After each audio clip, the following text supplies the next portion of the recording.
Hello, everyone. Welcome back in. This is RandoGEEK. So I just wanted to update you with some new information regarding consumer accounts. It looks like from T-Mobile. So they have this new privacy center update. So it looks like automatic toggles that are, you can put on and off, but they're automatically turned on, I believe. So this, of course, controls how T-Mobile uses your personal information and how basically all of them are on by default unless you've previously toggled them off. They're saying that these are two new toggles to worry about. So, because we covered this previously a few months ago about how their AI profiling toggle was automatic. So these are two additional ones being added as well.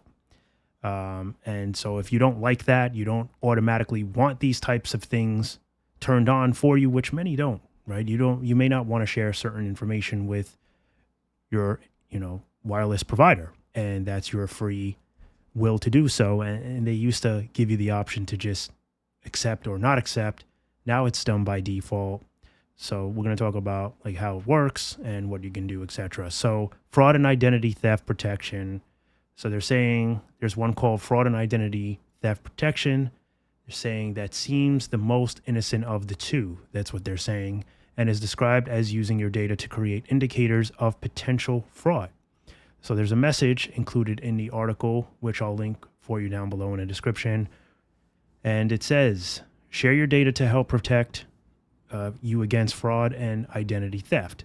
And this is turned on automatically. Of course, it's the pink magenta color, and then it's on by default. So you would just, of course, turn it off. To help spot and protect against potential fraud or identity theft, we use your data like your account information, activity, device information, texting and calling patterns and interactions with potentially malicious URLs to create indicators of potential fraud. We or our partners share these indicators with other companies like companies you've created an account with to help them spot and protect you from things like fraudulent transactions and others attempts to access your accounts. So they're saying when clicking about fraud and identity theft protection, T-Mobile gives you an example where your bank might request to know if your contact information or your account has changed recently, or if you've had unusual call activity. This, of course, could indicate that there's a transaction being attempted with your bank, and it might be fraudulent. On the surface, they're saying that this seems safe to keep enabled.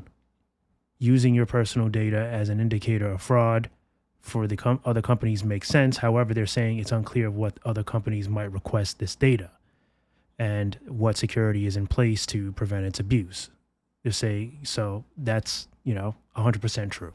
It's up to you if you want to leave it on. Personally, I like to share as little information with these carriers as possible due to the continuous data breaches that we experience with any online company, right? It's not just T-Mobile, it's not just AT&T or Verizon. However, they're stepping up their game when it comes to being vulnerable, right? It's not a good game to step up, but certainly they are getting worse with it, not better, in my opinion.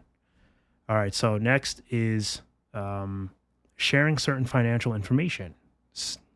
This one allows T-Mobile to share the data it collects on you about your finances in regards to your T-Mobile account. Things like your payment history, devices you're financing or want to finance, and your overall account balance are included in this category. So as seen in the article down below, sharing your certain financial information says that we use your data to manage financial offerings like device financing or postpaid service. You can opt out of sharing certain personal information from these financial products, which may include your payment history and account balances.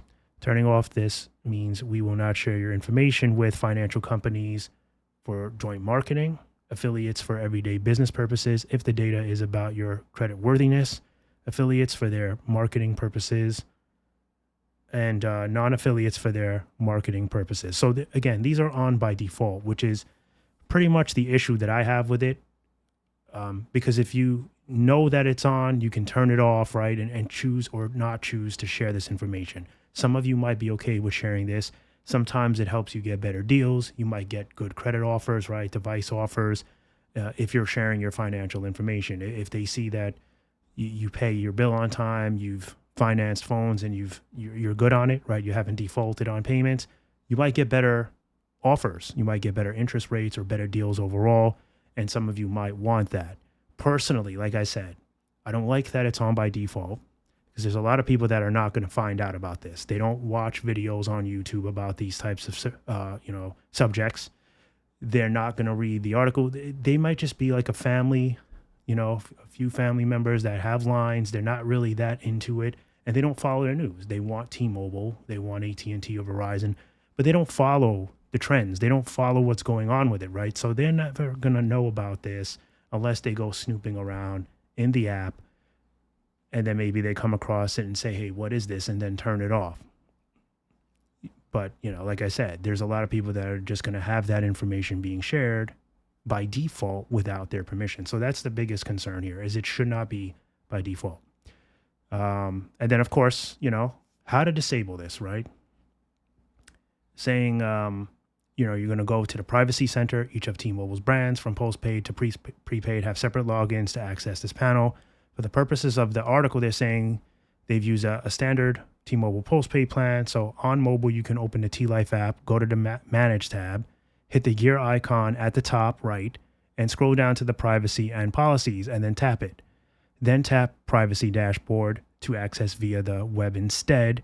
Simply use the link, above in the app or at the bottom, or there's actually a link in the article that you can use. From there, you'll need to click Tap, Get Started for the brand you're a customer of, and then if you aren't already signed in, you'll need to sign in. Then you'll be taken to the main dashboard. This is where you'll find the majority of the opt-out toggles, including the 2 new ones that we just talked about. Go through each one and disable them as desired.